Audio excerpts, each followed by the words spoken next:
today's video, I wanted to do something a little different, or speak on something a little different, something that happened to me actually today. So basically the situation that happened today was somebody got my card numbers, made a new card, it was compromised, and yeah, I wanted to make this video to kind of give you guys some tips and kind of what to do if that were to happen to you. Hopefully it never happens to you guys, because it's a very tedious situation, filing the report and everything. So it's kind of like a story time to kind of explain exactly what happened. So I was on my way home, and I think everyone should have these alerts on their phone, like whenever you use your card, if you have cards on auto pay, if you're using your card a lot online, or whatever, using your card period. Every time I use my card, it doesn't matter if it's for 1 cent or a big transaction, I get an alert of the time, the amount, you know, I get an alert on my cell phone. So on my way home, and I get an alert that there was a charge done on my credit card at a drugstore, and I'm like, what? And I kind of have to pause because I have a lot of things on auto pay, and I was thinking, I was like, I don't have anything on auto pay from this store, and definitely not a drugstore. So it's like, and the amount, it was over $100, and it shows the store number and the time that it was processed. So what I did, I googled the store that was on there. It was a Walgreens, and it was a Walgreens that was in my town, like in my like state, but on the other side of town. So I went ahead and I googled the store number, because that comes up on my alerts, the store's like actual number, not the phone number, but the store number. So I googled that, and I got the actual phone number, called and spoke to the manager, let him know what was going on. And at the same time, I was using my brother's phone. I was calling my bank, letting them know what was going on, and that I believe my card was compromised, and that I was on the other phone with the store manager where this incident occurred. He was able to tell me that he had believed the person was still in the store shopping, and I was like getting like riled up, like, oh, I'm about to catch this person. He asked for the exact like amount of the transaction, and also like the last 4 digits of the card, so he can try to find the transaction. He was able to tell me what the person bought and how much of it, and he was also able to tell me that this person used had a stack of credit cards, but used 2 cards before mine that had declined, and then when she used the card that had my numbers on it, that it approved. And that's when I got the alert. So I was telling it to the manager. I told the same thing to the lady on the phone, and by that time my phone was already, you know, cut off. My credit card was already turned off.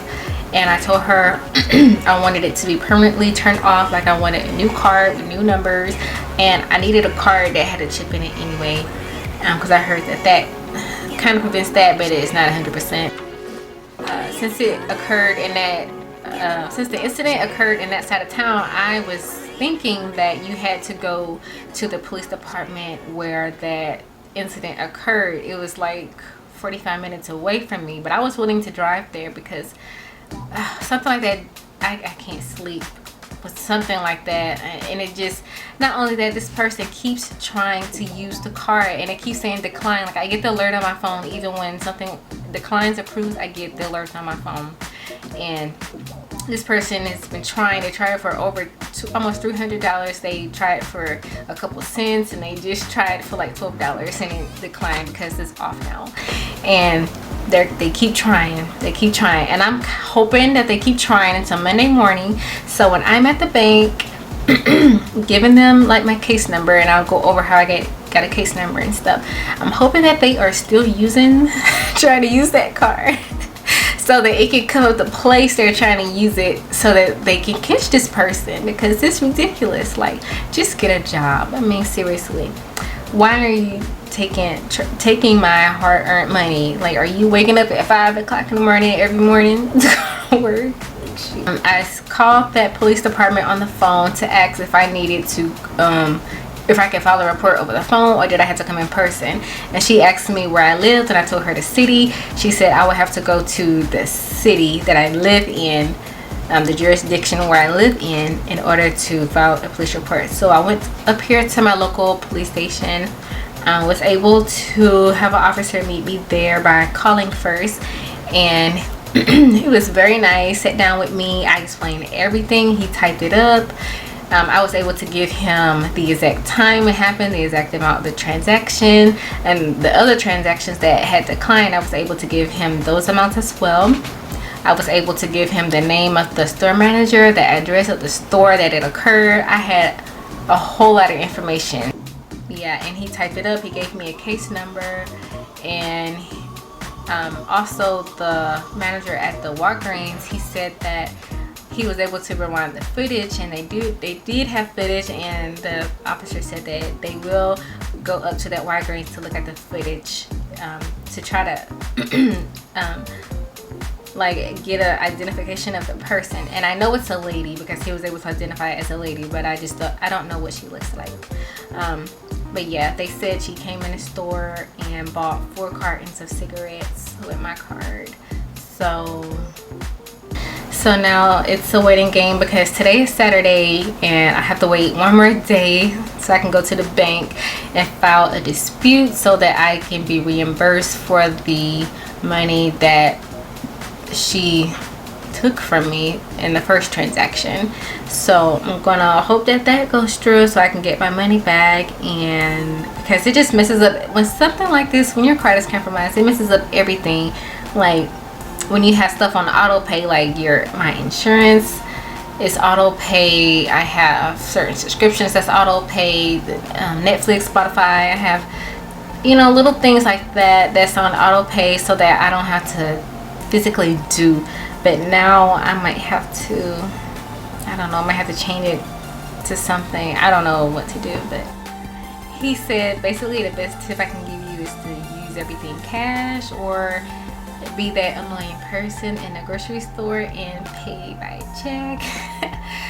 Tips that I would give anyone out there: if you have a credit card and you shop online a lot, or you just use your card, period, make sure you get the text alerts to your phone. I think every bank pretty much has it. I have a credit union and they offer the text alerts, and it alerts me for every little transaction, all my auto pay stuff. I know when things are getting taken out my account. You know, I know when and from where. It tells you the state and the name of the company that it's coming from too, which is really good. Also, I would suggest when you get paid, get like how much you normally spend on groceries or gas or like necessities that you buy in store. Get that in cash, and anything else that you like have to pay online, like say like a lab bill or something, you use your card for that. Like, those are the tips that I have. And I think what really helped me the most is I also just finished up a course. I was in my like the citizens response team, and like in your local city for the police and fire. Like the police part of the academy taught me a lot of behind the scenes that I didn't know, and I met a lot of people, a lot of detectives, I met a lot of officers. And so having that knowledge already, when we had an identity theft detective come in, and he actually gave us a folder with a lot of information. I found that folder right when I got home, and I was like looking at numbers, I was looking at what to do, and all that stuff really helped me like get to this calm state that I am in now, because I was very furious earlier when it was all happening. But yeah, so it's just like a little story time and also a tip to help out there. And yeah, I want to also start doing things that's also not so hair related. I'm going to be giving my hair a break, so I probably you won't see a lot of hair tutorials. I think the next video you will see is an updated version on how I blow out and flat iron my hair, like a 2-in-1 video. I'll probably combine those two together. So have a video coming up on a health update, and in that video I also do a hair update, like a hair health video update. That's that. I hope you enjoyed the video, found it helpful. And also, if you have tips down below Like if your card was ever compromised or something, and like if somebody gave you like this great tip that really has been helping so far, like please leave that in the description box. Please leave that in the comments below so that I can check it out, somebody else can check it out, and it can help, you know, who's ever reading the comments out. So further ado, I'll see you in my next video, and until next time, peace out.